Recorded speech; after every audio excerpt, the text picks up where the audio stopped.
എല്ലാവർക്കും ഒരു പ്രാവശ്യം കൂടെ ഹാപ്പി മദേഴ്സ് ഡേ. അച്ഛൻ പ്രിയ അച്ഛൻ്റെ പ്രാർത്ഥന കേട്ടപ്പം ഞാൻ കരഞ്ഞുപോയി. നമ്മൾ ദൈവാനുഗ്രഹമായിട്ട് നമ്മുടെ ഭവനങ്ങളിലും മറ്റുള്ളവർക്കും ആക്കി തീർക്കട്ടെ. സ്തോത്രം.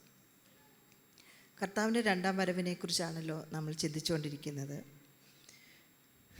കഴിഞ്ഞ 2 ആഴ്ചയിലെ പ്രസംഗത്തോട് മനസ്സിലായി, ഒരു സംശയിക്കേണ്ട കാര്യമില്ല, കർത്താവ് വേഗം വരും. മാറാനാഥ, കർത്താവ് വേഗം വരും. സ്തോത്രം. യേശു പറഞ്ഞു,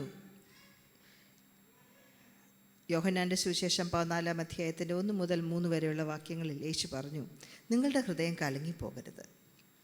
ദൈവത്തിൽ വിശ്വസിപ്പീൻ, എന്നിലും വിശ്വസിപ്പീൻ. എൻ്റെ പിതാവിൻ്റെ ഭവനത്തിൽ അനേക വാസസ്ഥലങ്ങളുണ്ട്. ഇല്ലെങ്കിൽ ഞാൻ നിങ്ങളോട് പറയുമായിരുന്നു, ഞാൻ നിങ്ങൾക്ക് സ്ഥലം ഒരുക്കാൻ പോകുന്നു. ഞാൻ പോയി നിങ്ങൾക്ക് സ്ഥലം ഒരുക്കിയാൽ ഞാനിരിക്കുന്ന ഇടത്ത് നിങ്ങളും ഇരിക്കേണ്ടതിന് നിങ്ങളെയും വന്ന് എൻ്റെ അടുക്കൽ ചേർത്തുകൊള്ളൂ. അപ്പോൾ നമ്മളിവിടെയൊക്കെ ആയിരിക്കുന്നതിൻ്റെ കാര്യം എന്താണ്? നമ്മുടെ സ്ഥലം ഒരുങ്ങി തീർന്നിട്ടില്ല. നമ്മുടെ സ്ഥലം എപ്പോഴും ഒരുങ്ങിത്തീരുമോ അന്നേരം നമ്മൾ എന്തു ചെയ്യും? നമ്മളെ കർത്താവ് വിളിക്കും. സ്തോത്രം. യേശു പറഞ്ഞു, അതിൻ്റെ അർത്ഥം ഞാൻ വരും. യേശു പറഞ്ഞതാണ് ഞാൻ വരും. യേശുവിന് ഉയർത്തെഴുന്നേൽപ്പിൻ്റെ സമയത്ത് അപ്പോസ്തലപ്രവൃത്തി 1:11 യേശു ഉയർത്തെഴുന്നേറ്റ് കഴിഞ്ഞപ്പോൾ ശിഷ്യന്മാർ യേശുവിനെ നോക്കി മേലോട്ട് നോക്കി നിൽക്കുകയാണ്. അപ്പോൾ പറഞ്ഞു, ഗലീല പുരുഷന്മാരെ, നിങ്ങൾ സ്വർഗത്തിലേക്ക് പോയവനെ കണ്ടതുപോലെ അവൻ എന്തു ചെയ്യും? വീണ്ടും വരും. യേശു വീണ്ടും വരും. യേശു വീണ്ടും വരുമെന്നുള്ളത് ദൈവത്തിന് നമ്മോടുള്ള ഒരു ഉറപ്പാണ്, വാഗ്ദത്തമാണ്. യേശു വരും, നമ്മളെ ചേർക്കാനായിട്ട് യേശു വരും. 1 തെസ്സലോനിക്കൻ്റെ ലേഖനത്തിൽ 4:13 വരെയുള്ള വാക്യങ്ങൾ നാം വായിക്കുന്നു. യേശുവിൻ്റെ വരവ് നമുക്കൊരു പ്രത്യാശയാണ്. യേശുവിൻ്റെ വരവ് നമുക്കൊരു പ്രത്യാശയാണ്. അതൊന്ന് വായിക്കാം. 1 തെസ്സലോനിക്കൽ 4:13 മുതൽ 18 വരെയുള്ള വാക്യങ്ങൾ വായിക്കുമ്പോൾ കുറേ കാര്യങ്ങൾ നമ്മൾ കാണുന്നുണ്ട്. അത് മരണത്തിൻ്റെ മേലുള്ളൊരു വിജയമാണ്. വിക്ടറി, നമുക്കൊരു വിജയമുണ്ട്, നമുക്കൊരു പ്രത്യാശയുണ്ട്, നമുക്കൊരു ഉയർത്തെഴുന്നേൽപ്പുണ്ട്, നിത്യതയുണ്ട്. നമ്മൾ മറ്റുള്ളവരോടുകൂടെ ഒരുമിച്ച് യേശുവിനോടൊപ്പം നിത്യമായി വാഴുന്നു. അത് നമ്മുടെ ആശ്വാസമാണ്. ആശ്വാസം, പ്രത്യാശ മാത്രമല്ല, ഒരു ആശ്വാസവുമാണ്. സ്തോത്രം. ഒന്ന് വായിക്കാം. പള്ളിപ്പുറത്ത് വായിച്ചിട്ടുള്ളതാണല്ലോ. 4:13 മുതൽ സഹോദരന്മാരെ, നിങ്ങൾ പ്രത്യാശയില്ലാത്ത മറ്റുള്ളവരെ പോലെ ദുഃഖിക്കാതിരിക്കേണ്ടതിന് നിദ്ര കൊള്ളുന്നവരെ കുറിച്ച് അറിവില്ലാതിരിക്കരുത് എന്ന് ഞങ്ങൾ ആഗ്രഹിക്കുന്നു. യേശു മരിക്കുകയും ജീവിച്ചെഴുന്നേൽക്കുകയും ചെയ്തു എന്ന് നാം വിശ്വസിക്കുന്നു എങ്കിൽ അങ്ങനെ തന്നെ ദൈവം നിദ്ര കൊണ്ടവരെയും യേശു മുഖാന്തരം അവനോട് കൂടെ വരുത്തും. നമ്മളും ഉയർത്തെഴുന്നേൽക്കും. മരിച്ചാൽ ജീവിച്ചിരുന്നാലോ? താഴ്ത്ത് വായിക്കാം. കർത്താവിൻ്റെ പ്രത്യക്ഷത വരെ ജീവനോടെ ശേഷിക്കുന്നവരായ നാം നിദ്ര കൊണ്ടവർക്ക് മുൻപാകെ അല്ല എന്ന് ഞങ്ങൾ കർത്താവിൻ്റെ വചനത്താൽ നിങ്ങളോട് പറയുന്നു. കർത്താവ് തൻ ഗംഭീരനാദത്തോടും പ്രധാന ദൂതൻ്റെ ശബ്ദത്തോടും ദൈവത്തിൻ്റെ കാഹളത്തോടും കൂടെ സ്വർഗത്തിൽ നിന്ന് ഇറങ്ങി വരികയും ക്രിസ്തുവിൽ മരിച്ചവർ മുൻപേ ഉയർത്തെഴുന്നേൽക്കുകയും ചെയ്യും. പിന്നെ ജീവനോടെ ശേഷിക്കുന്ന നാം അവരോട് ഒരുമിച്ച് ആകാശത്തിൽ കർത്താവിനെ എതിരേൽപ്പാൻ മേഘങ്ങളിൽ എടുക്കപ്പെടും. ഇങ്ങനെ നാം എപ്പോഴും കർത്താവിനോട് കൂടെ ഇരിക്കും. ഈ വചനങ്ങളെ കൊണ്ട് അന്യോന്യം ആശ്വസിപ്പിച്ചുകൊള്ളുവീൻ. മരിച്ചവരും ജീവിച്ചിരിക്കുന്നവരും കർത്താവിനോടൊപ്പം ആയിരിക്കും. ഈ വചനങ്ങളെ കൊണ്ട് അന്യോന്യം ആശ്വസിപ്പിച്ചു കൊള്ളുവീൻ. അപ്പോൾ കർത്താവിൻ്റെ വരവ് നമ്മുടെ പ്രത്യാശയും നമ്മുടെ ആശ്വാസവുമാണ്. മരിച്ചവരെക്കുറിച്ച് ഇന്ന് രാവിലെ ഞങ്ങൾ സഹോദരങ്ങൾ പറയുകയായിരുന്നു. എൻ്റെ ഹസ്ബൻ്റെ മമ്മി മരിച്ചുപോയി. ഇന്ന് രാവിലെ എൻ്റെ മമ്മിയെക്കുറിച്ചും എൻ്റെ ഹസ്ബൻ്റെ മമ്മിക്കൊക്കെ ഞാൻ ദൈവത്തിന് നന്ദി പറഞ്ഞു. നമുക്കൊരു പ്രത്യാശയുണ്ട്. അവർ മേഘങ്ങളിൽ എടുക്കപ്പെടുമ്പോൾ ജീവനോട് ഞാനിവിടെ ശേഷിച്ചിരിക്കുകയാണെങ്കിൽ ഞാനും മേഘങ്ങളിൽ കർത്താവിനോടൊപ്പമായിരിക്കും. അത് നമ്മുടെ പ്രത്യാശയാണ്. അപ്പോൾ കർത്താവ് വരും എന്നുള്ളത് നമ്മുടെ ഉറപ്പാണ്, വാഗ്ദത്തമാണ്, നമ്മുടെ പ്രത്യാശയാണ്, നമ്മുടെ ആശ്വാസമാണ്. പിന്നെ എന്തിനാണ് നാം ഒരുങ്ങേണ്ടത്? എന്തുകൊണ്ട് നാം ഒരുങ്ങണം എന്നുള്ളതിന് കാര്യം വരുമെന്നുറപ്പാണ്, പക്ഷെ സമയം നമുക്കറിയില്ല. നമ്മുടെ കുഞ്ഞുങ്ങളുടെ സ്കൂൾ ബസ് വരുന്ന സമയം അറിയാം, കല്യാണത്തിന് എവിടെയെങ്കിലും പോകാതെ വണ്ടി വരുന്ന സമയം അറിയാം, ഇല്ലേ? ട്രെയിനിൻ്റെ സമയം അറിയാം, എല്ലാം അറിയാം. പക്ഷെങ്കിൽ കർത്താവിൻ്റെ വരവിൻ്റെ സമയം നാം അറിയുന്നില്ല.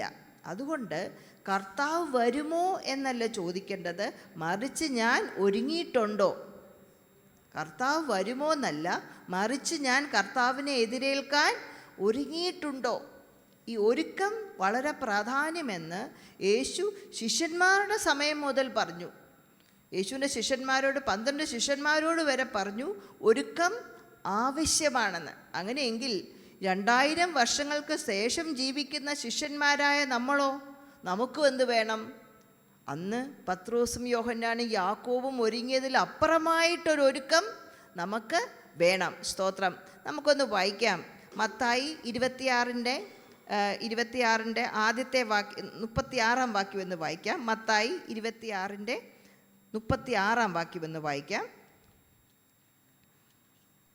24-ന്റെ 36.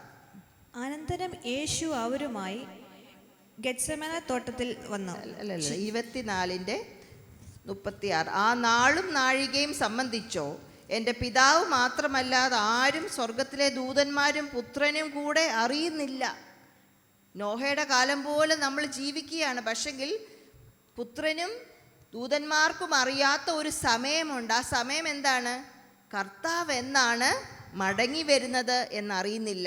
അതുകൊണ്ട് 44-ാം വാക്യത്തിൽ ഇങ്ങനെ വായിക്കുന്നു, അങ്ങനെ നിങ്ങൾ നനയ്ക്കാത്ത നാഴികയിൽ മനുഷ്യപുത്രൻ വരുന്നത് കൊണ്ട് നിങ്ങൾ എന്ത് ചെയ്യണം? ഒരുങ്ങിയിരിപ്പീൻ. 44-ാം വാക്യം, അങ്ങനെ നിങ്ങൾ നനയ്ക്കാത്ത നാഴികയിൽ മനുഷ്യപുത്രൻ വരുന്നത് കൊണ്ട് നിങ്ങൾ ഒരുങ്ങിയിരിപ്പീൻ. 42, നിങ്ങളുടെ കർത്താവ് ഏത് ദിവസത്തിൽ വരുന്നുവെന്ന് നിങ്ങൾ അറിയായക കൊണ്ട് ഉണർന്നിരിപ്പീൻ. അപ്പോൾ ഉണർന്നിരിക്കണം, ഒരുങ്ങിയിരിക്കണം എന്ന് യേശു അന്ന് ശിഷ്യന്മാരോട് പറഞ്ഞതാണ്. സ്തോത്രം. ഇനിയും മർക്കോസിൻ്റെ സുവിശേഷം 13-ാം അധ്യായത്തിലും ഇതേ കാര്യങ്ങൾ തന്നെ റിപ്പീറ്റ് ചെയ്യുന്നുണ്ട്. എന്നാൽ ലൂക്കോസിൻ്റെ സുവിശേഷം 12-ാം അധ്യായം 35 മുതലുള്ള വാക്യത്തിൽ പറയുന്നു, അരകെട്ടി വിളക്ക് കത്തിച്ചിരിക്കുവീൻ എന്ന് പറഞ്ഞാൽ, അരകെട്ടുക എന്ന് പറഞ്ഞാൽ എന്താണ്? ധൃതിയാണ്, ഒരു ജാഗ്രതയാണ്. വിളക്ക് കത്തിക്കാതെ നമ്മുടെ വഴി അറിയണം, നമ്മൾ പോകുന്ന വഴി അറിയണം. സ്തോത്രം. അപ്പോൾ കർത്താവ് വരുമെന്നുള്ള ഉറപ്പാണ്. പക്ഷെങ്കിൽ ചോദ്യം എവിടാണ്? ഞാൻ റെഡിയാണോ? ഞാൻ ഒരുങ്ങിയിട്ടുണ്ടോ പോകാൻ? കർത്താവിൻ്റെ വരവിൽ പോകാൻ ഞാൻ ഒരുങ്ങിയിട്ടുണ്ടോ? ഞാൻ റെഡിയാണോ? കർത്താവ് തന്നെ പറയുകയാണ് നമ്മൾ ഒരുങ്ങിയിരിക്കണം. എന്തുകൊണ്ട്? എപ്പോഴാണ് വരുന്നതെന്ന് അറിയില്ല. കള്ളനെ പോലെ നമ്മുടെ വീട്ടിൽ കള്ളൻ ഇന്ന ദിവസം വരുമെന്ന് പറഞ്ഞാൽ നമ്മൾ എന്ത് ചെയ്യും? പോലീസിനെ വിളിച്ച് വേണമെങ്കിൽ നമ്മൾ അവിടെ ആക്കില്ലേ? കള്ളൻ വരുന്നത് പോലെയാണ് കർത്താവ് വരുന്നത്. മോഷ്ടിക്കാനല്ല, മറിച്ച് നമ്മളെ അവനോടൊപ്പം ചേർക്കാൻ. അതുകൊണ്ട് നാം എന്ത് ചെയ്യണം? ഒരുങ്ങി ഇരിക്കണം. എങ്ങനെ നമുക്ക് ഒരുങ്ങാൻ പറ്റും? വെള്ള സാരി ഉടുക്കുവാണോ? കുളിക്കുവാണോ? എങ്ങനെയാണ് നമുക്ക് ഒരുങ്ങാൻ പറ്റുന്നത്? നല്ല സ്പ്രേ അടിക്കുവാണോ? നല്ല ആഹാരം കഴിച്ചിരിക്കുവാണോ? ഉപവസിച്ചിരിക്കുകയാണോ? എങ്ങനെയാണ് നമ്മൾ ഒരുങ്ങുന്നത്? ഈ ഒരുക്കത്തിൻ്റെ ആദ്യത്തെ പണി നമ്മൾ കാണുന്നത്, കർത്താവ് ആദ്യം വന്നല്ലോ. എന്തിനാ കർത്താവ് ആദ്യം വന്നത്? പാപികളെ രക്ഷിക്കാൻ, നഷ്ടപ്പെട്ടു പോയവരെ വീണ്ടെടുക്കാൻ. ആ കർത്താവിൻ്റെ വരവ്, ആദ്യത്തെ വരവിൻ്റെ ആ വരവ് മുഖാന്തരം നമ്മുടെ ജീവിതം രൂപാന്തരപ്പെട്ടിട്ടുണ്ടോ? The readiness begins with transformation. യേശുവിൻ്റെ ഒന്നാമത്തെ വരവ് മുഖാന്തരം നമുക്ക് നൽകിയ മാനസാന്തരം മുഖാന്തരമുള്ള രൂപാന്തരം നമ്മുടെ ജീവിതത്തിൽ വരുന്നുണ്ടോ? അതാണ് ആദ്യത്തെ ഒരുക്കം. പള്ളി വരുന്നോന്നല്ല, നേരത്തെ വന്നോ താമസിച്ച് വന്നോ അതല്ല, അതൊന്നുമല്ല. സ്തോത്രാഴ്ച ഇട്ടോ അതുമല്ല, ദശാംശം ഇട്ടോ അതുമല്ല, മറ്റുള്ളവരെ ദുഃഖത്തിൽ പോയി കണ്ടോ അതുമല്ല. മാനസാന്തരപ്പെട്ടോ? അല്ലല്ല. നിങ്ങൾ മാനസാന്തരപ്പെടാഞ്ഞാൽ എല്ലാവരും എന്ത് ചെയ്യും? നശിച്ചു പോകും. ആമേൻ ആമേൻ, ഞാൻ നിങ്ങളോട് പറയുന്നു, പുതുതായി ജനിച്ചില്ലെങ്കിൽ ദൈവരാജ്യം കാണുവാൻ ആർക്കും കഴിയുകയില്ല. ആരോടാ യേശു പറയുന്നത്? നിക്കോദിമോസ്, യഹൂദ ആ പള്ളിയിലൊക്കെ വളരെ ശ്രേഷ്ഠനായ മാന്യനായ ഉപദേഷ്ടാവിനോടാണ് പറയുന്നത്. അല്ലല്ല, നിങ്ങൾ പുതിയതായി ജനിച്ചില്ലെങ്കിൽ, ആമേൻ ആമേൻ, ഞാൻ നിങ്ങളോട് പറയുന്നു, പുതിയതായി ജനിച്ചില്ലെങ്കിൽ ദൈവരാജ്യം കാണുവാൻ ആർക്കും കഴിയുകയില്ല. സ്തോത്രം. എന്ന് പറഞ്ഞാൽ എന്താണ് പുതിയതായി ജനിക്കുക എന്ന് പറഞ്ഞാൽ? യേശുവുമായിട്ട് ഒരു അഭേദ്യ ബന്ധം. നമ്മൾ പ്രാർത്ഥിക്കുന്നവരാണ്, നമ്മൾ അന്യഭാഷ പറയുന്നവരാണ്, നമ്മൾ പാടുന്നവരാണ്, ബൈബിൾ വായിക്കുന്നവരാണ്. പക്ഷേ വായിക്കുമ്പോൾ കേവലം അതൊരു ചടങ്ങാണോ? എൻ്റെ കർത്താവിനോടുള്ളൊരു സംസാരമാണോ? സമയമാണോ? നമ്മൾ എൻ്റെ ഫാദർ പറയുമായിരുന്നു കൂട്ടത്തിൽ പാടാനും, എന്താ നമ്മൾ മലയാളത്തിൽ പറയുന്ന കൂട്ടത്തിൽ പാടാനും ഒക്കെ നമുക്കറിയാം. എന്ന് പറഞ്ഞാൽ എൻ്റെ അടുത്തിരിക്കുന്ന സഹോദരി കൈയടിക്കുമ്പോൾ ഞാൻ താഴെ കൈയടിക്കും. എൻ്റെ സഹോദരി കരയുന്ന കാണുമ്പോൾ, നമ്മൾ സഹോദരിമാരല്ലേ, നമ്മുടെ കണ്ണീന്നും ഇറക്കുക അല്ല. എൻ്റെ കർത്താവുമായിട്ടുള്ള ബന്ധത്തിൽ ആണോ എൻ്റെ കൈയടി, എൻ്റെ പ്രാർത്ഥന, എൻ്റെ വചനധ്യാനം, എൻ്റെ കണ്ണുനീര് എൻ്റെ കർത്താവുമായിട്ടുള്ള ബന്ധത്തിലാണോ? അതാ പറയുന്നത്, വീണ്ടും ജനിക്കണം. അപ്പോസ്തലനായ പൗലോസ് ഇങ്ങനെ പറഞ്ഞു റോമാലേഖനത്തിൽ, യേശുവിനെ കർത്താവെന്ന് വായ്കൊണ്ട് ഏറ്റുപറയുകയും ദൈവം അവനെ മരിച്ചവരുടെ ഇടയിൽ നിന്ന് ഉയർപ്പിച്ചുവെന്ന് ഹൃദയം കൊണ്ട് വിശ്വസിക്കുകയും ചെയ്താൽ നീ രക്ഷിക്കപ്പെടും. ഹൃദയം കൊണ്ട് നീതിക്കായി വിശ്വസിക്കുകയും വാ കൊണ്ട് രക്ഷയ്ക്കായി ഏറ്റുപറയുകയും ചെയ്യുക. എന്ന് പറഞ്ഞാൽ യേശു വന്നത് എന്തിനാണ്? എനിക്ക് വീട് തരാനും കാറ് തരാനും എൻ്റെ കുഞ്ഞുങ്ങളെ അനുഗ്രഹിക്കാനും എനിക്ക് സൗഖ്യം തരാനും, അതെല്ലാം രണ്ടാമത്. യേശു എന്നെ വന്നത് എന്തിനാണ്? ദൈവരാജ്യത്തിന് എന്നെ അവകാശിയാക്കാൻ. മുൻപേ അവൻ്റെ രാജ്യവും നീതിയും അന്വേഷിപ്പിന്, അതോടുകൂടെ ഇതെല്ലാം ലഭിക്കും. കഴിഞ്ഞ ദിവസം പറഞ്ഞു, ഇവിടെ പ്രസംഗിക്കാൻ വന്ന ദേവദാസൻ പറഞ്ഞു, ഞാൻ പണത്തിൻ്റെ പുറകെ പോയിട്ടില്ല, ഞാൻ സ്ഥാനത്തിൻ്റെ പുറകെ പോയിട്ടില്ല, പക്ഷെങ്കിൽ പണമെല്ലാം എൻ്റെ പുറകെ വന്നതേ ഉള്ളൂ. ഞാൻ പോയിട്ടില്ല, ഞാൻ ദൈവത്തിൻ്റെ പുറകെ മാത്രമേ പോയിട്ടുള്ളൂ. ഒരു നേതാക്കന്മാരെയും പ്രീതിപ്പിക്കാൻ ഞാൻ പോയിട്ടില്ല, ഞാൻ ദൈവത്തിൻ്റെ പുറകെ പോയിട്ടുള്ളൂ. സ്തോത്രം. ഇതാണ് ദൈവവുമായിട്ടുള്ള ബന്ധം. അപ്പോൾ നാം ഒരുങ്ങിയോ എന്ന് ചോദിക്കുന്നത് എന്താണ്? ഞാൻ രക്ഷിക്കപ്പെട്ടിട്ടുണ്ടോ? നമ്മുടെ കുഞ്ഞുങ്ങൾ രക്ഷിക്കപ്പെടാൻ വേണ്ടി നമ്മൾ കരഞ്ഞ് പ്രാർത്ഥിക്കണം. 10 നല്ല മാർക്ക് മേടിക്കാൻ, 12 നല്ല മാർക്ക് മേടിക്കാൻ, അല്ലെങ്കിൽ ഫൈൽ ഒക്കെ ഉള്ള സാലറി മേടിക്കാനൊക്കെ നമ്മൾ കരഞ്ഞ് പ്രാർത്ഥിക്കുമല്ലോ. നമ്മൾ ആദ്യം പ്രാർത്ഥിക്കേണ്ട, എൻ്റെ കർത്താവേ, ദൈവരാജ്യത്തിന് എൻ്റെ കുഞ്ഞ് അവകാശിയായി തീരണേ. ഞാൻ അവിടെ ഇരുന്നിട്ട് എൻ്റെ കുഞ്ഞ് നരകത്തിലാണ്, മേളിൽ നിന്ന് എനിക്ക് താഴോട്ട് നോക്കാമെന്നല്ലാതെ എനിക്കൊരു തുള്ളി വെള്ളം പോലും കൊടുക്കാൻ കഴിയില്ല. ലാസറിൻ്റെ കഥ അറിയാമല്ലോ. ദൈവരാജ്യത്തിന് നാം എന്ത് ചെയ്യണം? ദൈവവുമായിട്ടൊരു ബന്ധം.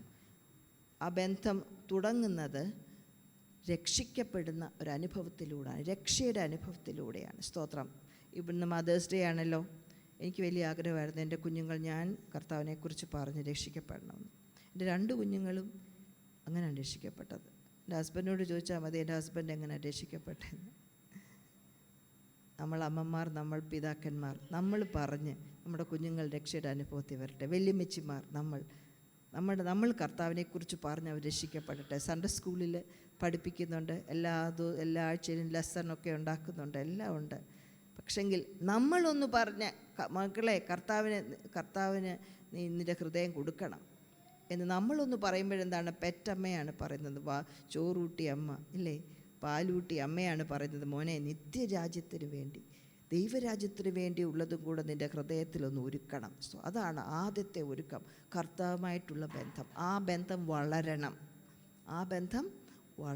വളരാൻ എന്ത് ചെയ്യണം? പ്രാർത്ഥിക്കണം, ഉപവസിക്കണം, വിശുദ്ധിയോടെ ജീവിക്കണം. അതെല്ലാം ഞാൻ പറയുന്നുണ്ടെങ്കിലും അത് വളരുന്ന സ്റ്റണ്ടഡ് ഗ്രോത്ത് അല്ല. ഒരു കുഞ്ഞിനെ നമ്മുടെ കയ്യിൽ കിട്ടി, ആ കുഞ്ഞിനെ എടുത്തുകൊണ്ട് നടക്കാൻ നമുക്ക് വലിയ ഇഷ്ടമാണല്ലോ, എനിക്കും ഇഷ്ടമാണ് കുഞ്ഞുങ്ങളെയൊക്കെ എടുത്തുകൊണ്ട് നടക്കാൻ. പക്ഷെങ്കിൽ ആ കുഞ്ഞ് 25 വയസ്സാകുമ്പോഴും നമ്മുടെ കയ്യിരിക്കണം. നമ്മളെ സ്നേഹമുള്ള അമ്മമാർ ആരെങ്കിലും ആഗ്രഹിക്കുമോ? ഒരിക്കലും ആഗ്രഹിക്കത്തില്ല. നമ്മളെന്ത് പറയും? 25 വയസ്സാകുമ്പം എന്നെ വേണമെങ്കിൽ, എൻ്റെ അസുഖമുണ്ട്, എന്നെ വേണേൽ എടുത്തുകൊണ്ട് അന്ന് ആശുപത്രിയിൽ പോകാൻ വേണ്ടി അവന് ആരോഗ്യം ഉണ്ടാകണമെന്നാണ് നമ്മൾ പറയുന്നത്. അതാണ് വളർച്ച. രക്ഷിക്കപ്പെട്ടാൽ മാത്രം പോരെ, നമ്മൾ എന്ത് ചെയ്യണം? ആ രൂപാന്തരം ഓരോ ദിവസവും നമ്മളിൽ വളർന്നുകൊണ്ടേയിരിക്കണം. സ്തോത്രം. അതാണ് രണ്ടാമത്തെ point, live under the lordship or kingship. യേശുവിൻ്റെ കർത്തൃത്വം. നാം യേശുവിനെ എന്താണ് പറഞ്ഞത്? കർത്താവെന്നാണ് പറഞ്ഞത്. യേശുവിൻ്റെ കർത്താവാണ്. യേശുവിൻ്റെ കർത്തൃത്വത്തിൽ നാം എന്ത് ചെയ്യണം? എന്നും ജീവിക്കണം. എന്ന് പറഞ്ഞാൽ യേശുവിന് ഇഷ്ടമല്ലാത്തത് നോക്കാനോ ചെയ്യാനോ ചിന്തിക്കാനോ പ്രവർത്തിക്കാനോ എനിക്ക് അനുവാദമില്ല. സ്തോത്രം. അങ്ങനെ ചെയ്താൽ എന്ത് ചെയ്യണം? വേഗം തിരിച്ചു വരണം, യേശുവിലേക്ക് വേഗം തിരിച്ചു വരണം. കർത്താവേ, തെറ്റിപ്പോയി. അടുത്ത ഉപവാസപ്രാർത്ഥനയ്ക്ക് ഒരു പ്രവാചകൻ വന്ന് എൻ്റെ തലേ കൈ വെക്കുന്നതിന് മുമ്പേ ദൈവവുമായിട്ട് ബന്ധമുള്ളൊരു വ്യക്തി അന്ന് ദൈവത്തെ സന്നിധി മുട്ടുകുത്തിയിരിക്കുമ്പോൾ കർത്താവ് തന്നെ പറയും, എന്ത് തെറ്റായിപ്പോയി മോളെ. കഴിഞ്ഞ ദിവസം ഒരു ദൈവദാസൻ പറയായിരുന്നു, അവരുടെ കുടുംബ പ്രാർത്ഥനയുടെ സമയത്ത് അന്ന് ആരെങ്കിലും ആ കുടുംബത്തിൽ അപ്പനോടോ അമ്മയോടോ സഹോദരങ്ങളോ ആരോടെങ്കിലും വഴക്കുണ്ടാക്കിയിട്ടുണ്ടെങ്കിൽ നിരപ്പ് പ്രാപിച്ച ശേഷമേ പ്രാർത്ഥനയുള്ളൂ. കൺഫെഷൻ്റെ സമയമാണ്. ആരോടെങ്കിലും പ്രയാസത്തോടെ ആരെങ്കിലും സംസാരിച്ചോ അതിന് ശേഷം മാത്രമേ ഉള്ളൂ അന്നത്തെ പ്രാർത്ഥന. യേശുവിൻ്റെ കർത്തൃത്വത്തിൻ്റെ കീഴിൽ നാം എന്താണ്? വളരുകയാണ്. സ്തോത്രം. ലൂക്കോസിന് സുവിശേഷം കുറച്ച് വാക്യങ്ങൾ ഞാനിവിടെ പറഞ്ഞിട്ടുണ്ടല്ലോ, ചില കാര്യങ്ങൾ മാത്രം വായിച്ചുള്ളട്ടെ. ലൂക്കോസിന് സുവിശേഷം 12-ാം അധ്യായത്തിൻ്റെ 42-43 വാക്യത്തിൽ വായിക്കുന്നു, തക്ക സമയത്ത് ആഹാരവീതം കൊടുക്കേണ്ടതിന് യജമാനൻ തൻ്റെ വേലക്കാരുടെ മേൽ ആക്കി വെക്കുന്ന വിശ്വസ്തനും ബുദ്ധിമാനുമായ ഗ്രഹവിചാരകനാർ. യജമാനൻ വരുമ്പോൾ അങ്ങനെ ചെയ്ത് കാണുന്നവൻ ഭാഗ്യവാൻ. ദൈവം ആക്കി വെച്ചിരിക്കുക എന്തിന്? വിശ്വസ്തനായി, ബുദ്ധിമാനായി ദൈവം ആക്കി വെച്ചിരിക്കുകയാണ്. പക്ഷെങ്കിൽ യേശു ചോദിക്കുകയാണ്, യജമാനൻ തിരിച്ചു വരുമ്പോൾ അങ്ങനെ ചെയ്തുകൊണ്ടിരിക്കുന്ന ഗ്രഹവിചാരകനാണ്, അവനാണ് ഭാഗ്യവാൻ, അവനാണ് ഭാഗ്യവാൻ. ഇനിയും ലൂക്കോസിന് സുവിശേഷം 19-ാം അധ്യായത്തിൽ നിങ്ങൾ വീട്ടിൽ ചെന്നിട്ടൊന്ന് വായിക്കണം. അവിടെ 10 ദ്രഹ്മം പലർക്കും കൊടുക്കുകയാണ് ഇല്ലേ? 10 ദ്രഹ്മം കൊടുത്തു. 5 കിട്ടിയവൻ എന്ത് ചെയ്തു? 5ഉം കൂടെ വർദ്ധിപ്പിച്ചു. 2 കിട്ടിയവൻ പിന്നെയും വർദ്ധിപ്പിച്ചു. 1 കിട്ടിയവൻ എന്ത് ചെയ്തു? അവനത് കുഴിച്ചിട്ടു. ദൈവം എന്താണ് പറഞ്ഞു കൊടുത്തിട്ട് പോയത്? നീ വ്യവഹാരം ചെയ്യണം, ബിസിനസ് ചെയ്യണം. നീ എനിക്ക് ഞാൻ തന്ന ഈ താലന്ത്, ഈ പൈസ നിങ്ങൾ വ്യവഹാരം ചെയ്യണം, ബിസിനസ് ചെയ്യണം. ബിസിനസ് ചെയ്തിട്ട് എന്ത് ചെയ്യണം? വർദ്ധിപ്പിക്കണം എന്ന് പറഞ്ഞു. ആദ്യം അവൻ ശരി പറഞ്ഞു. പിന്നെ പറയാണ്, നീ നല്ല ദാസൻ, നല്ല യജമാനനല്ല, അതുകൊണ്ട് ഞാനിതെന്ത് ചെയ്തില്ല, ഞാൻ സൂക്ഷിച്ചെന്നാ പിടിച്ചോ. അത് 10 ഉള്ളവന് കൊടുത്തു. അപ്പോൾ കൂടെ ഇരുന്നവൻ പറഞ്ഞു, അയ്യോ അവന് 10 ഇല്ല, പിന്നെ എന്തിനാ കൊടുക്കുന്നേ? യേശു പറഞ്ഞു, കൂടുതലുള്ളവന് കൂടുതൽ കൊടുക്കുമെന്ന്. നമ്മളാണ് എന്ത് പറയും? അത് ശരിയല്ല, അത് സോഷ്യലിസം അല്ല, തെറ്റാണ്. കൂടുതലുള്ളവന് പിടിച്ച് പറിച്ച് കുറച്ചുള്ളവന് കൊടുക്കണം, അങ്ങനെ നമ്മൾ പറയുന്നത്. പക്ഷേ ദൈവത്തിൻ്റെ സ്വർഗ്ഗരാജ്യത്തിൽ വേറെ വ്യവസ്ഥയാണ്. കൂടുതൽ പ്രവർത്തിക്കുന്ന ദൈവം എന്നാ പിടിച്ചോ, കൂടുതലൂടെ തന്നേക്കാം. ഇവിടെ ഈ ഉപമയിൽ നാം കാണുന്നത്, യജമാനനാണെന്ന് നമ്മൾ പറയുന്നു, പക്ഷേ യജമാനൻ ചെയ്തത് അനുസരിക്കാൻ നമുക്ക് മനസ്സില്ല. യജമാനൻ വരുമ്പം ചോദിക്കുന്നത് നീ കർത്താവേ കർത്താവേ എന്ന് പറഞ്ഞോന്നല്ല, മറിച്ച് എന്താണ്? ഞാൻ പറഞ്ഞതൊക്കെ നീ അനുസരിച്ചോ? കഴിഞ്ഞ ദിവസം ഒരു ദൈവദാസൻ പറയായിരുന്നു, കൃപാവരങ്ങൾ ദൈവം തന്നാൽ അത് തിരിച്ചൊന്നും എടുക്കത്തില്ല, പക്ഷെങ്കിൽ അവിടെ ചെല്ലുമ്പം ചോദിക്കും, ഞാൻ നിന്നെ അറിയുന്നില്ല, ഞാൻ പ്രവചിച്ചു കർത്താവെ, ഭൂതങ്ങളെ പുറത്താക്കി, സോ സോറി, എനിക്ക് തന്നെ ഒരു അറിവില്ല. ഞാൻ പറഞ്ഞത് നീ അനുസരിച്ചോ? ഈ ലോകത്തിൽ യേശുവിൻ്റെ കർത്തൃത്വത്തിൻ്റെ കീഴിലായിരുന്നോ ഞാൻ ജീവിച്ചത്? രക്ഷിക്കപ്പെട്ടു, ശരി, കർത്താവേ എന്ന് പറഞ്ഞു. എന്നാൽ കർത്തൃത്വത്തിൻ്റെ കീഴിൽ താമസിക്കണമെങ്കിൽ, ജീവിക്കണമെങ്കിൽ എന്ത് ചെയ്യണം? കർത്താവ് പറയുന്നത് ഞാൻ അനുസരിക്കണം. അങ്ങനെയുള്ളവർക്കാണ് പ്രതിഫലം. സ്തോത്രം. അനുസരണമില്ലാതെ കർത്താവേ കർത്താവേ എന്ന് പറഞ്ഞാൽ അത് വെറും ശൂന്യതയാണ്. വിശ്വാസമില്ലാത്ത, വിശ്വസ്തതയില്ലാത്ത ഒരു ജീവിതം, അത് അപകടത്തിലോട്ടാണ്. നമുക്കുള്ളതൂടെ എടുത്തു കളയുകയാണ്. നമുക്കുള്ളതൂടെ എടുത്തു കളയുന്നു. നമുക്കത് ചിന്തിക്കാൻ കൂടെ വയ്യല്ലേ? നമുക്കുള്ളതൂടെ എടുത്തു കളയുന്നു. വിശ്വാസമില്ലാതെ, വിശ്വസ്തതയില്ലാതെ, അനുസരണമില്ലാതുള്ള ക്രിസ്തീയ ജീവിതം നമ്മളെ കൂടെ ശൂന്യമാക്കുന്നൊരവസ്ഥയാണ്. സ്തോത്രം. വിശ്വസ്തയോട് നാം എന്ത് ചെയ്യണം? ഇവിടെ ആയിരിക്കുമ്പോൾ കർത്താവിൻ്റെ കാര്യം വ്യവഹാരം ചെയ്യണം. വ്യവഹാരം, ബിസിനസ്. ഇവിടെ പല ബിസിനസ്സുകാരും ഉണ്ടല്ലോ അല്ലേ? വർദ്ധിപ്പിക്കാനായിട്ട് നോക്കിയാണ്, വർദ്ധിപ്പിക്കാൻ ബിസിനസ് ചെയ്യുകയാണ്, കർത്താവിനെ ശുശ്രൂഷിക്കുകയാണ്. കർത്താവ് എനിക്ക് തന്ന ഈ കൃപ എന്താണ്?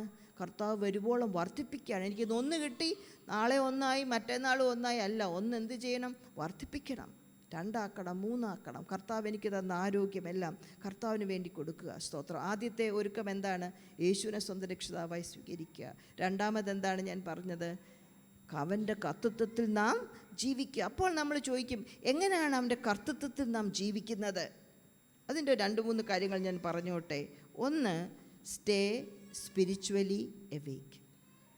ആത്മീയമായി നാം ഉണർന്നിരിക്കണം. നമ്മൾ ഓർക്കും, ഞായറാഴ്ച വരുന്ന സവായത്തിനൊന്ന് ഉറങ്ങുന്നതിൻ്റെ കാര്യമാണെന്ന് പറയുന്നത്.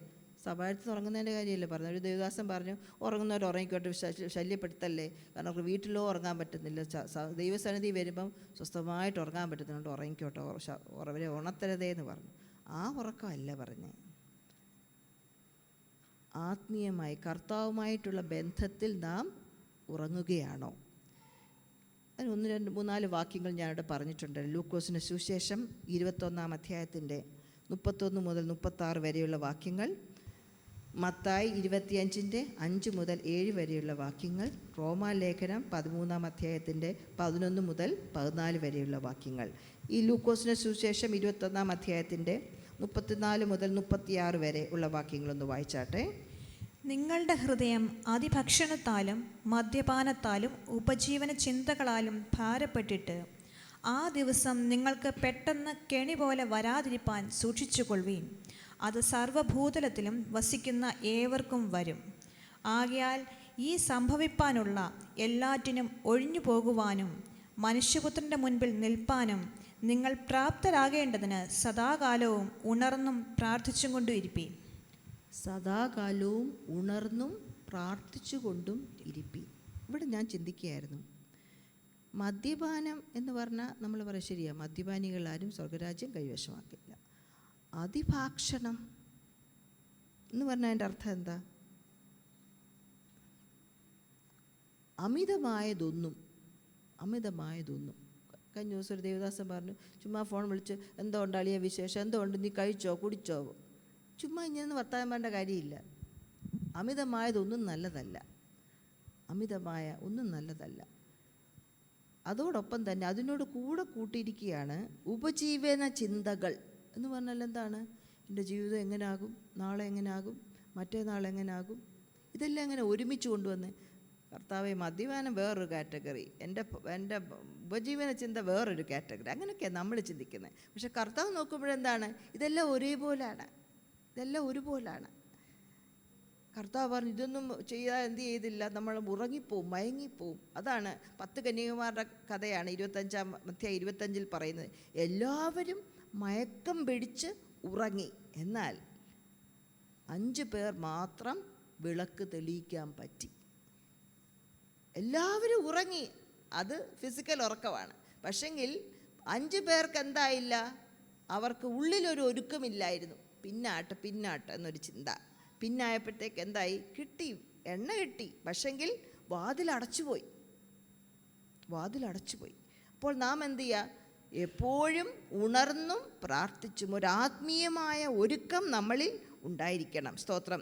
റോമാലേഖനത്തിൽ നാം 13 മുതൽ 14 വരെയുള്ള വാക്യത്തിൻ്റെ ഒരു സമ്മറി ഞാൻ പറഞ്ഞുകൊള്ളട്ടെ.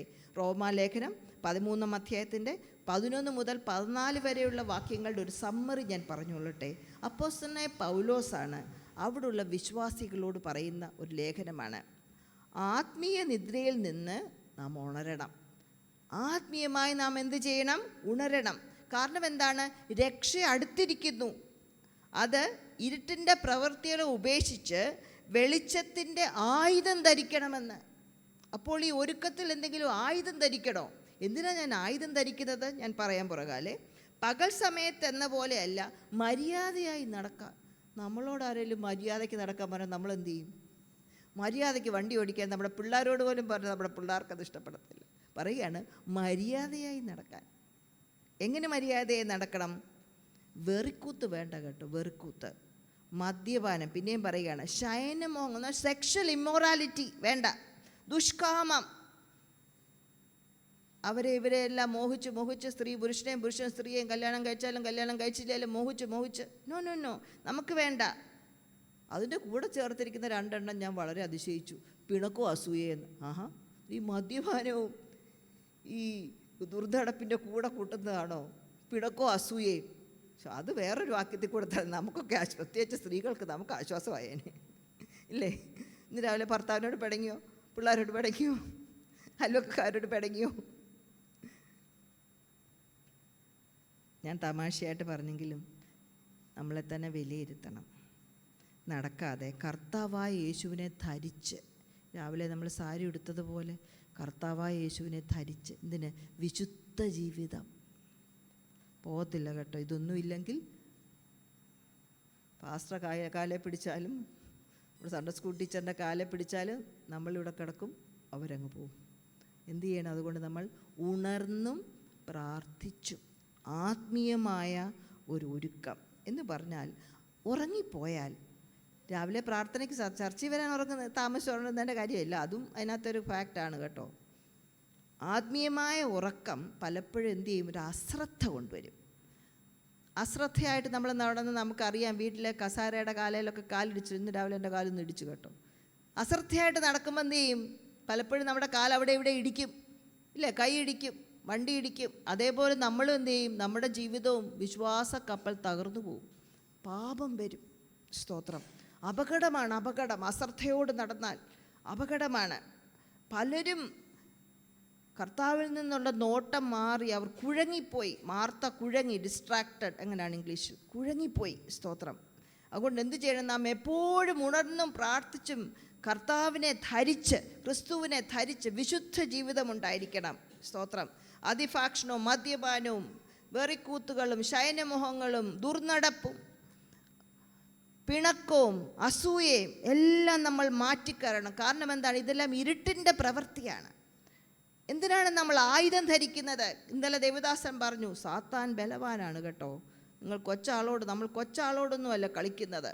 സാത്താൻ ബലവാനാണ്. അവൻ വരുന്നത് എന്താണ്, അവൻ ഉപായിയാണ്, അവൻ തന്ത്രശാലിയാണ്. അത് മാത്രമല്ല, അവൻ മോഷ്ടിക്കുന്നവനാണ്, അവൻ അറക്കുന്നവനാണ്. അറുത്തും മോഷ്ടിച്ചും കഴിഞ്ഞ് കർത്താവ് എന്തെങ്കിലും ഇട്ടിട്ട് പോണേന്ന് പറഞ്ഞാൽ അവൻ അതിട്ടിട്ട് പോകത്തില്ല, അവൻ മുടിച്ചിട്ടേ പോകത്തുള്ളൂ. തമിഴിലെ മുടിപ്പല്ല, തമിഴ് മുടിച്ചെന്ന് പറഞ്ഞാൽ തീർത്തെന്നാണ്. അതല്ല, മലയാളത്തിലെ മുടിപ്പ് വേറെയാണ്. എന്താണ്, കംപ്ലീറ്റ് ഡിസ്ട്രോയ് ചെയ്തിട്ടേ അവൻ പോകത്തുള്ളൂ. അതുകൊണ്ട് നാം എന്ത് ചെയ്യണം, ആയുധം ധരിക്കണം. വെളിച്ചത്തിൻ്റെ ആയുധം നാം ധരിച്ച് എന്ത് ചെയ്യണം, നാം ഒരുങ്ങിയിരിക്കണം. എന്താണ് അവൻ കൊണ്ടുപോകുന്നത്? നമ്മുടെ വീട്ടിലെ സ്വർണ്ണമാണോ? സ്വർണ്ണമൊന്നും അവന് വേണ്ട.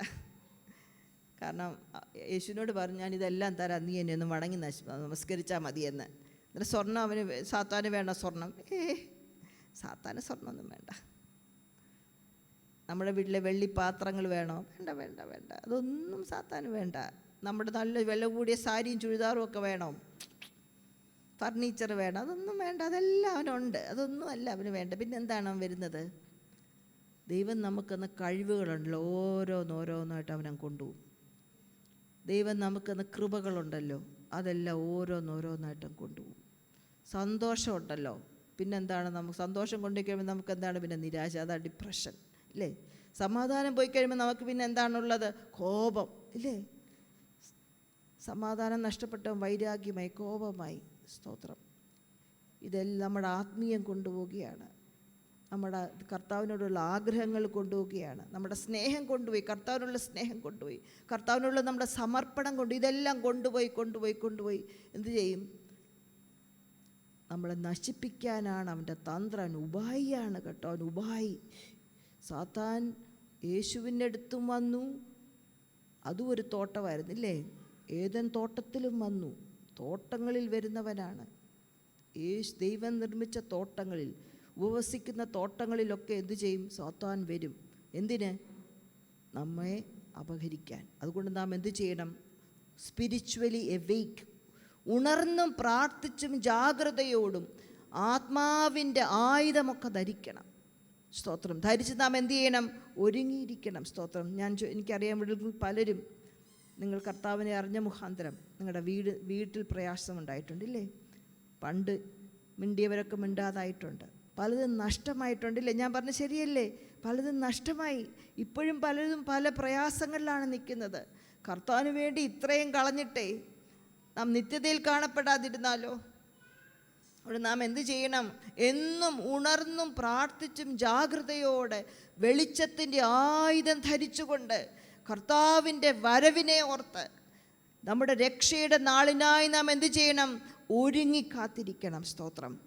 രണ്ടാമതായിട്ട് ഈ ഒരുക്കത്തെ, ഈ കർത്താവിൻ്റെ ലോഡ്ഷിപ്പിൻ്റെ കീഴിൽ നിൽക്കുമ്പോൾ രണ്ടാമത്തെ കാര്യം, കഷ്ടതയിൽ നാം എന്ത് ചെയ്യണം? വിശ്വസ്തമായിരിക്കണം. അവസാനത്തോളം സഹിച്ചു നിൽക്കുന്നവൻ രക്ഷിക്കപ്പെടും. മരണം പര്യന്തം വിശ്വസ്തനായിരിക്കുക, എന്നാൽ നാം ജീവകിരീടം പ്രാപിക്കും. സ്തോത്രം. കർത്താവിൻ്റെ വഴിയിൽ ജീവിക്കാൻ ആഗ്രഹിക്കുന്നവർക്ക് കഷ്ടതയുണ്ട്. അതുകൊണ്ടാണ് പറഞ്ഞത്, നിങ്ങൾ കഷ്ടതയുണ്ട്. യേശു പറഞ്ഞു, നിങ്ങൾക്ക് കഷ്ടതയുണ്ട്. കർത്താവിൻ്റെ കൂടെ നടക്കാൻ ആഗ്രഹിക്കുന്ന കഷ്ടതയുണ്ട്. ഈ കഷ്ടതയും സഹിഷ്ണുതയും എല്ലാം, സഹിഷ്ണുതയും സിദ്ധത പ്രത്യാശയും എല്ലാം ഒഴിവാക്കി നമ്മൾ എന്താണ്, കർത്താവിനെ പോലും നമ്മളെ രൂപപ്പെടുത്തിയെടുക്കുന്ന ഒരു പ്രക്രിയയാണ്. സ്തോത്രം. കഷ്ടത വേണ്ട കർത്താവേ, ദൈവം മാത്രം മതി എന്നല്ല. ദൈവത്തെ നമ്മൾ വിളിക്കുമ്പോൾ കൂടെ വരുന്നതാണ് കഷ്ടത. കാരണം നമ്മുടെ കർത്താവ് കഷ്ടത സഹിച്ചവരാണ്. കർത്താവിനെ പോലെയാകാൻ നമ്മൾ ആഗ്രഹിക്കുമ്പോൾ എന്താണ്, കർത്താവിൻ്റെ കഷ്ടതയും നമ്മൾ അനുഭവിക്കും. ക്രൂശിലൊന്നും മരിച്ചെന്ന് വരത്തില്ല, എന്നാലും എന്താണ്, സാധാരണ മനുഷ്യർക്കൊക്കെ വരുന്ന ചില കഷ്ടതകളൊക്കെ ദൈവം തരും. പക്ഷേ അവൻ വിശ്വസ്തനാണ്. അതിനോടുകൂടൊപ്പം എന്താണ്, നീക്കുപോക്കും തരും. നമ്മളെ തള്ളിക്കളഞ്ഞിട്ട് പോകത്തില്ല, നീക്കുപോക്കും തരും. സ്തോത്രം. അതുകൊണ്ട് നാം എന്ത് ചെയ്യുക, അവസാനത്തോളം വിശ്വസ്തനായിരിക്കും. മരണ പര്യന്തം നാം എന്ത് ചെയ്യണം, വിശ്വസ്തനായിരിക്കണം. നമ്മൾ ദൈവത്തോട് പ്രാർത്ഥിക്കണം, കർത്താവേ, എനിക്ക് എത്ര നാൾ എനിക്കുണ്ടെന്നറിയില്ല, പക്ഷെ അത്രയും നാൾ കൊണ്ട് ദൈവം എന്താണ് എന്നെക്കുറിച്ച് ആഗ്രഹിക്കുന്നത് അതെല്ലാം ചെയ്ത് തീർത്ത് പോകാനുള്ള ദൈവകൃപ എന്നും എനിക്ക് നൽകി തരണം. ഒരു ജോലിയും തീർത്തിട്ട് പോകാതെ, എല്ലാ ജോലിയും തീർത്തിട്ട് വേണം, ഒന്നും ബാക്കി വെച്ചിട്ട് പോകാൻ. യോശുവയുടെ പുസ്തകവും മോശയെക്കുറിച്ചൊക്കെ വായിക്കുമ്പോൾ നമ്മൾ ഭയപ്പെടണം. മോശയോട് പറയുകയാണ്, നിനക്ക് അപ്പുറത്ത് പോകാൻ പറ്റത്തില്ലെന്ന്. എന്താ പറഞ്ഞത്?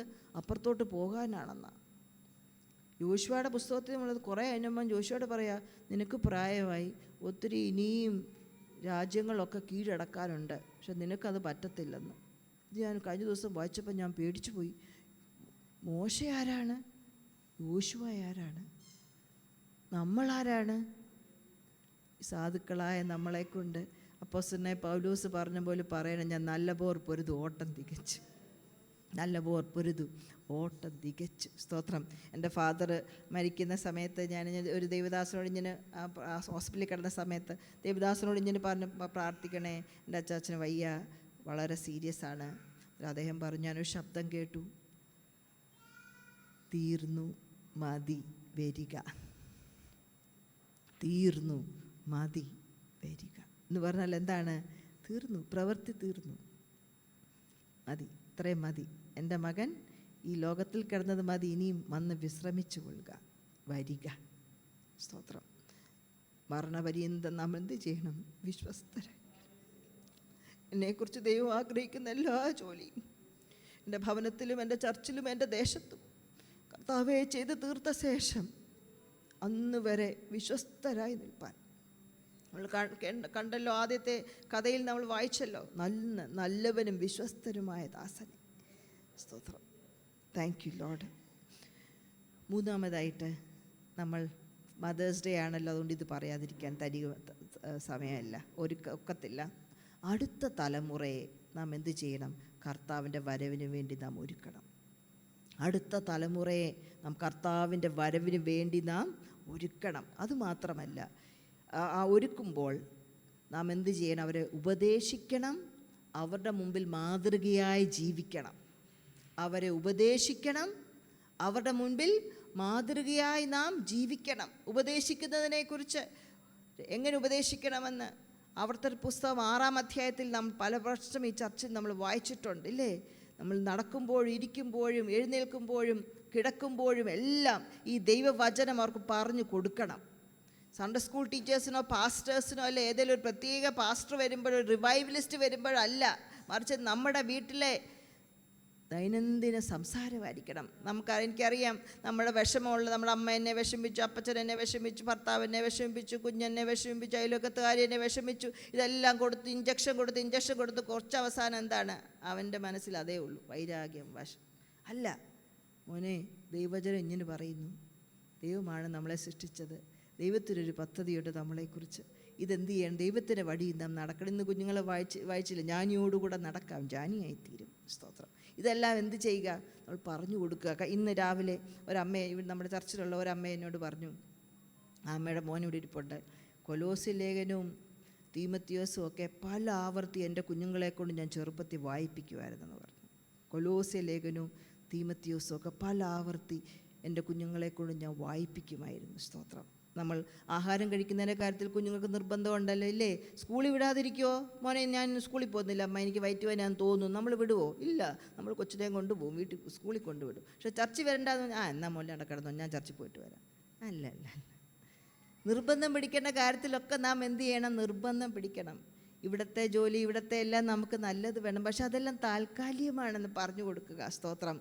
കർത്താവിൻ്റെ സത്യം പറഞ്ഞു കൊടുക്കുക, രക്ഷയെക്കുറിച്ച് പറഞ്ഞു കൊടുക്കുക, എങ്ങനെയാണ് സാത്താനെ വിജയിക്കുന്നത് നമ്മൾ പറഞ്ഞു കൊടുക്കുക, എങ്ങനെ പരിശുദ്ധാത്മാവിനാൽ ഒരു വിശുദ്ധ ജീവിതം നമുക്ക് നടക്കാൻ പറ്റും. ഈ ലോകത്തിലെ പണം, പ്രസക്തി, സ്ഥാനങ്ങൾ, വിദ്യാഭ്യാസം, വിജയങ്ങൾ എല്ലാം താൽക്കാലികമാണ് പറഞ്ഞു.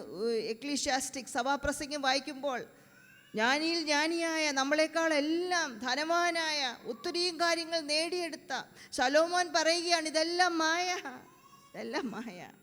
എന്താണ് മോനെ വേണ്ടത്? ദൈവത്തെ ഭയപ്പെട്ട് ദൈവത്തിൻ്റെ വഴിയിൽ നടക്കുക, അനുസരിച്ച് നടക്കുക. അതാണ് മക്കളെ വേണ്ടത്. നാം എന്ത് ചെയ്യുക? രാവിലെ ഉണരുമ്പോഴും കിടക്കുമ്പോഴും എല്ലാം പറഞ്ഞു കൊടുക്കുക. ഇഷ്ടപ്പെടത്തില്ലായിരിക്കും, കുഴപ്പമില്ല. കാരണം എന്താണ്? നമ്മളെ ഏൽപ്പിച്ച ജോലി അവിടെ ചെല്ലുമ്പം ചോദിക്കും, നീ പറഞ്ഞോ മോനെ, നീ പറഞ്ഞോ മോളെ? ഇല്ല മറന്നുപോയായിരുന്നു. സൺഡേ സ്കൂൾ ടീച്ചർ പറയുമെന്ന് ഏൽപ്പിച്ചു, പാസ്റ്റർ പറയുമെന്ന് ഏൽപ്പിച്ചു. അല്ലല്ല, എൻ്റെ ജോലിയാണ് ആദ്യം. സ്തോത്രം. നമ്മുടെ കുഞ്ഞുങ്ങൾ കാണട്ടെ നമ്മൾ വിശുദ്ധ ജീവിതം നയിക്കുന്നത്. നമ്മുടെ ഫോൺ, ഒരു മോൾ എന്നോട് പറഞ്ഞതാണ്, ഞങ്ങളുടെ വീടിൻ്റെ അടുത്തുള്ള ആ അങ്കിളിൻ്റെ മെസ്സേജ് എൻ്റെ അമ്മയുടെ ഫോണിൽ ഞാൻ കണ്ട ആൻറ്റി. അദ്ദേഹവും ഒരു ചർച്ചിൽ പോകുന്നൊരു സഹോദരനാണ്. നമ്മുടെ ഫോൺ മുതൽ നമ്മുടെ ജീവിതത്തിൻ്റെ എല്ലാം കുഞ്ഞുങ്ങളുടെ മുമ്പിൽ വിശുദ്ധ ജീവിതത്തിൻ്റെ ഒരു മാതൃകയായിരിക്കണം. നമ്മുടെ കരച്ചിൽ അവർ കാണട്ടെ, നമ്മുടെ പ്രാർത്ഥനാ ജീവിതം അവർ കാണട്ടെ, നമ്മൾ ബൈബിൾ വായിക്കുന്നത് കാണട്ടെ, നമ്മൾ ക്ഷമിക്കുന്നത്, നമ്മുടെ വിശ്വാസം, നമ്മുടെ ആരാധനയ്ക്കുള്ള നമ്മുടെ വ്യഗ്രത. ശനിയാഴ്ച അറിയാം, ഞായറാഴ്ചയാണെന്നില്ലേ, ഞായറാഴ്ച രാവിലെയാണോ നമ്മൾ ഞായറാഴ്ച രാവിലെയാണെന്ന് അറിയുന്നല്ല. അതെല്ലാം എന്താണ്? കുഞ്ഞുങ്ങൾ കാണട്ടെ. നമ്മുടെ പ്രതികൂലങ്ങളുടെ മധ്യത്തിൽ നമ്മൾ ഉറച്ചു നിൽക്കുന്നത് നമ്മുടെ കുഞ്ഞുങ്ങൾ കാണട്ടെ. സ്തോത്രം. ഞാനിപ്പോഴും ഓർക്കും, ഒരു പ്രാവശ്യം എൻ്റെ ഫാദറിനെ ഒത്തിരി പള്ളു പറഞ്ഞ ഒരു കൊച്ചുമോൻ എന്ന് പറഞ്ഞാൽ എൻ്റെ ഫാദറിൻ്റെ പ്രായം നോക്കി വെച്ചാണെങ്കിൽ അവൻ കുഞ്ഞാണ്, വളരെ കുഞ്ഞാണ്. അവനെ ഒത്തിരി എൻ്റെ ഫാദർ സഹായിച്ചിട്ടുണ്ട് സാമ്പത്തികമായിട്ട്. അവൻ്റെ പപ്പാ മമ്മി മരിച്ചു പോയതാണ്. സാമ്പത്തികമായിട്ടും ശാരീരികമായിട്ടൊക്കെ എൻ്റെ പാരൻസ് സഹായിച്ചിട്ടുണ്ട്. എന്നാൽ ഒരു പ്രത്യേക സാഹചര്യത്തിൽ അവന് എൻ്റെ ഫാദറിനോട് വളരെ ദേഷ്യം തോന്നിയതിൻ്റെ ഇതിൽ കുറേ പാസ്റ്റർമാർ ഒരുമിച്ചിരിക്കുകയാണ്. അവനെ ഒന്ന് വിളിച്ചു. എല്ലാ പാസ്റ്റർമാരുടെ മുമ്പിൽ വെച്ച് എൻ്റെ ഫാദറിനെ പറയാനൊന്നുമില്ല. അതുമാത്രമല്ല, അവനൊരു പണിയും കൂടെ കൊടുത്തു. അവൻ സുറിയാനി ക്രിസ്ത്യാനിയായി ജനിച്ചു വളർന്ന കുട്ടിയാണ്. അവന് പറഞ്ഞു കൊടുത്തു, ഞാൻ ഹിന്ദുവായിരുന്നു, ഹിന്ദു എന്നെ കൺവേർട്ട് ചെയ്ത് ഇവിടെ കൊണ്ടാക്കിയതാന്ന് പറഞ്ഞാൽ പോലീസും വന്നു. കുറേ വർഷങ്ങൾക്ക് ശേഷം അവൻ ഞങ്ങളുടെ വീടിൻ്റെ വാതുക്ക വന്നു. ഞാൻ ആദ്യം എൻ്റെ അമ്മയോട് പറഞ്ഞു, അമ്മ അവൻ അവിടെ വന്നിപ്പോണ്ട്, എന്ത് ചെയ്യണം? അമ്മച്ചി ഒന്നും പറഞ്ഞില്ല, ധൃതിയാണ്. ഞാൻ അച്ചാച്ചനോട് പറഞ്ഞു, അച്ചാച്ചാ അവൻ വീടിൻ്റെ വാതൊക്കെ വന്നിരിക്കുന്നു, എന്ത് ചെയ്യണം? അച്ഛൻ കരഞ്ഞുകൊണ്ട് പറഞ്ഞു, അവൻ വരട്ടെ മോളെ, അവൻ വരട്ടെ. അച്ചാച്ചൻ്റെ അടക്കത്തിനും അവൻ വന്നായിരുന്നു കേട്ടോ. അപ്പോൾ മറ്റുള്ളവരോടുള്ള ബന്ധത്തിൽ എങ്ങനെ ആയിരിക്കണമെന്ന് ഞാൻ ചിന്തിക്കുമ്പോൾ എൻ്റെ ഫാദർ ആ പറഞ്ഞ കാര്യം എൻ്റെ മനസ്സിലോട്ട് ഓടി വരും. വായിച്ച കാര്യം മാത്രമല്ല, എൻ്റെ ഫാദർ പ്രസംഗിച്ച കാര്യം മാത്രമല്ല, എൻ്റെ ഫാദർ ജീവിച്ച കാര്യം. നമ്മുടെ കുഞ്ഞുങ്ങൾ കാണട്ടെ, നമ്മുടെ പഠനം പോലെ, നമ്മൾ പറയുന്നത് പോലെ തന്നെ നമ്മൾ ജീവിക്കുന്നു. സ്തോത്രം.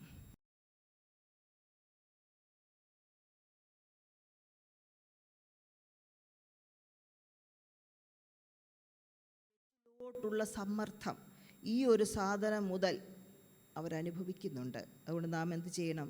അവരെ പഠിപ്പിക്കണം എങ്ങനെ പ്രലോഭനങ്ങളെ എതിർത്ത് നിൽക്കണം.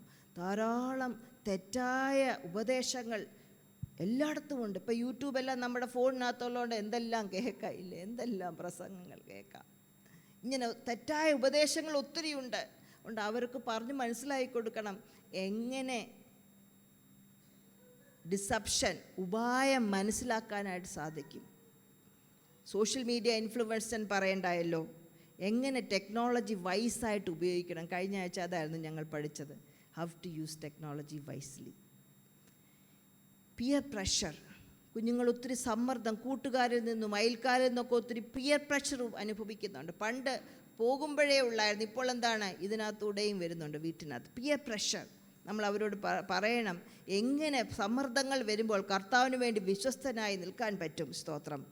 അത് മാത്രമല്ല, ഒത്തിരി ഭയം അവരുടെ ജീവിതത്തിലുണ്ട്. ഇന്നലെ വന്ന ദേവദാസൻ പറയുകയായിരുന്നു, ഈ മൊബൈൽ ഫോണിനകത്തും കൂടെ ഭയം കയറിയ 10 കുഞ്ഞുങ്ങളുടെ മേൽ ദുരാത്മാവിനെ പുറത്താക്കിയെന്ന്. ഫിയർ, അവർക്കൊത്തിരി ഫിയർ, ആകാംക്ഷയാണ് ജീവിതത്തെക്കുറിച്ച്, ഭാവിയെക്കുറിച്ച്. കാരണം കേൾക്കുന്നതെല്ലാം എന്താണ്, വളരെ അവരുടെ പ്രായത്തിലും അപ്പുറമായിട്ടുള്ള സംഭവങ്ങളെക്കുറിച്ചുള്ള അറിവിനെക്കുറിച്ചാണ് അവർ കേൾക്കുന്നത്. ആ സമയത്തൊക്കെ നമ്മൾ എന്ത് ചെയ്യണം? അവർ പറഞ്ഞ് മനസ്സിലാക്കിക്കോട്ടെ, മക്കളെ, cast your burdens on Jesus. യേശുവിങ്കിലേക്ക് നിൻ്റെ ഭാരമെല്ലാം ഇട്ടിട്ട് നീ നല്ല ഫ്രീ ആയിട്ട് നടക്കും മക്കളെ.